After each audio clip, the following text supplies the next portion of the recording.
ইসলামী bank news top 10। আজ ও কাল বৃহস্পতিবার সকাল 10টা থেকে বিকেল 5টা পর্যন্ত কারফিউ শিথিল থাকবে জানিয়েছেন স্বরাষ্ট্রমন্ত্রী আসাদুজ্জামান খান। আজ সকাল 11টা থেকে বেলা 3টা পর্যন্ত খোলা থাকবে অফিস, আদালত, ব্যাংক, বিমা জানিয়েছেন জনপ্রশাসন মন্ত্রী ফরহাদ হোসেন। 5 দিন পর চালু হলো ব্রডব্যান্ড ইন্টারনেট সেবা। পর্যায়ক্রমে ফেসবুক, হোয়াটসঅ্যাপ ও ইউটিউবও চালু হবে জানিয়েছেন তথ্য প্রযুক্তি প্রতিমন্ত্রী। সরকারি চাকরিতে কোটা সংক্রান্ত প্রজ্ঞাপন জারি।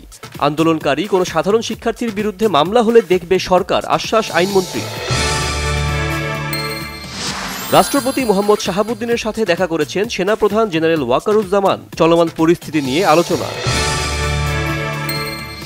দলীয় নেতাকর্মীদের রাগ ক্ষোভ দূর করে ঐক্যবদ্ধ ও সতর্ক থাকার নির্দেশ দিয়েছে ক্ষমতাসীন আওয়ামী লীগ। ছাত্রলীগ, যুবলীগের তাণ্ডব এবং বিএনপি নেতাকর্মীদের গ্রেপ্তারের ঘটনায় প্রমাণিত সরকারের ভিত কম্পন শুরু হয়েছে, অভিযোগ মির্জা ফখরুল ইসলাম আলমগীরের।